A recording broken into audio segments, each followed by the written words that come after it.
A beam of electric light pierces the darkness over the calm waters of the Atlantic Ocean. The Titanic is quietly making its way through the waves, its passengers asleep, when suddenly a monstrous white shape is caught in the light beam. The fateful iceberg is about to rend the side of the legendary ship.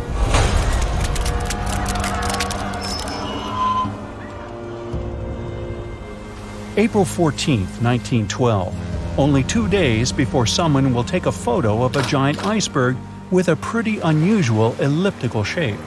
It turns out that this iceberg most likely formed out of snow that fell 100,000 years ago.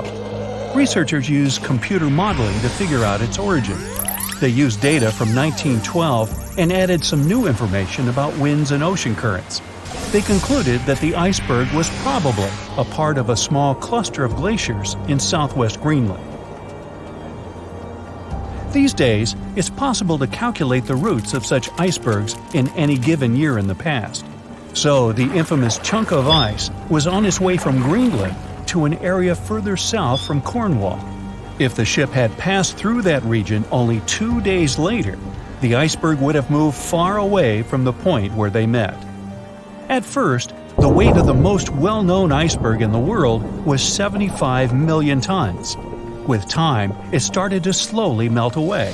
And when it sank the Titanic, its weight was only 1.5 million tons. By the time of the collision, it had probably been melting for months, but it was still a true monster. When the Titanic sank, the iceberg was 400 feet long, and more than 100 feet of its surface was above the water. Some people believe it was a supermoon that caused the Titanic to sink. That night, there was a rare lunar event. It hadn't happened for 1,400 years. In normal conditions, the iceberg wouldn't have traveled so far south without melting and losing the largest part of its mass. But the supermoon could have been the reason for an unusually high tide that pulled the iceberg away from the glacier way faster than usual. There's a specific type of bacteria that slowly consumes the remains of the Titanic. Salt corrosion, ocean currents, freezing temperatures, plus this rust-eating microorganism might consume the entire wreckage. American actress Dorothy Gibson was aboard the Titanic. She survived, and when she arrived in New York, she started filming a movie called Saved from the Titanic almost right away. The movie was released only a month after the Titanic sank, and in the movie, she even wore the same shoes and clothes she had during the actual disaster. The movie was a big success at that time, but the only known copy was destroyed in a fire. 14 years before the Titanic sank, a novella called Futility had been published, and it seemed to have predicted the whole event. The plot centered around a fictional ship called the Titan that sank during its voyage. The Titan was almost the same size as Titanic, and they both went to the bottom in April. The reason was hitting an iceberg, too. Both the real and fictional ships were described as unsinkable, and both of them had the legally required number of lifeboats, which, as it turned out later, were nowhere near enough.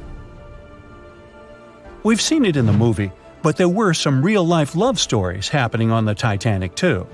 13 couples even took a trip on the Titanic as part of their honeymoon. One of the couples owned Macy's department store in New York. Once it became clear the Titanic was rapidly sinking, the woman refused to go into a lifeboat without her husband. But he didn't want to join her while there were still women and children who he thought had to go first. Then his wife gave her coat to her maid. She insisted that the maid should get into the lifeboat, and she wanted her to be warm.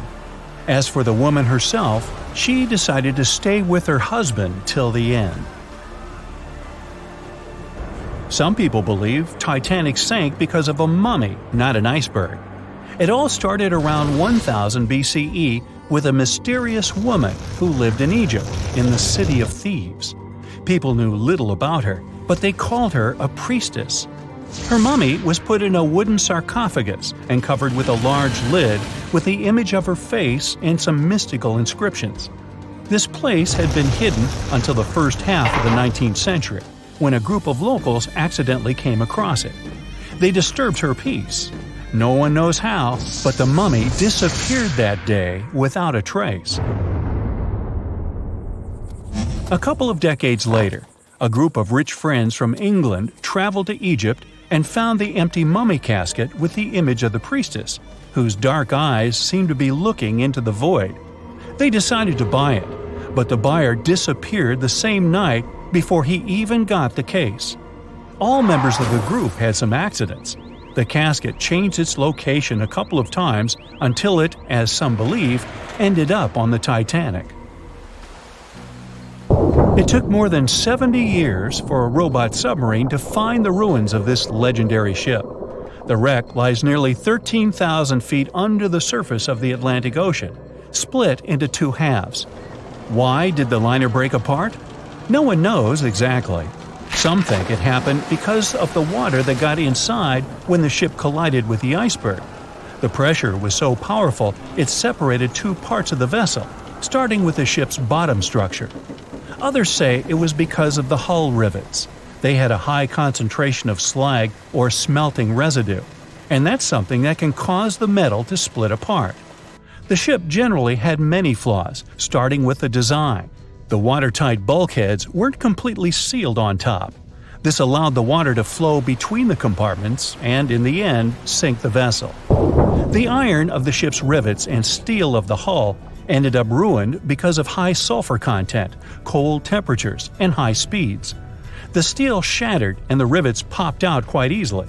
Because of this, Titanic sank 24 times faster than it would have otherwise. If the ship had hit the iceberg head-on instead of ramming it with its side, it would have probably stayed afloat. How come the crew members didn't have binoculars? It would have surely helped them spot the iceberg on time and maybe even avoid the disaster. But the binoculars on the Titanic were locked in a storage cabinet. Only one crew member had the key, and he had been transferred off the ship right before it set sail. He later said he hadn't remembered to hand over the key. But even without the binoculars, the ship might have had some time to change course and avoid the collision if the crew had gotten some warning. But that's the thing, someone did warn them. About an hour before the incident, a ship that was relatively close to Titanic, the SS Californian, sent a message to inform them it had stopped because of dense ice field. But the warning never got to the Titanic's captain. Some experts say it was because the radio operator didn't think it was that urgent. And later, the SS Californian said they didn't get a call for help from the Titanic because their radio operator was off duty. Some say the crew on the Titanic couldn't spot the iceberg on time because of an optical illusion. Atmospheric conditions that night probably caused super refraction, which could have camouflaged the berg. After all, no one actually saw the iceberg until it was too close to the ship to somehow avoid the crash. Not even a whole minute passed between the moment they saw the iceberg and the collision. It was only 37 seconds, and it took Titanic 2 hours and 40 minutes to disappear below the ocean's waves.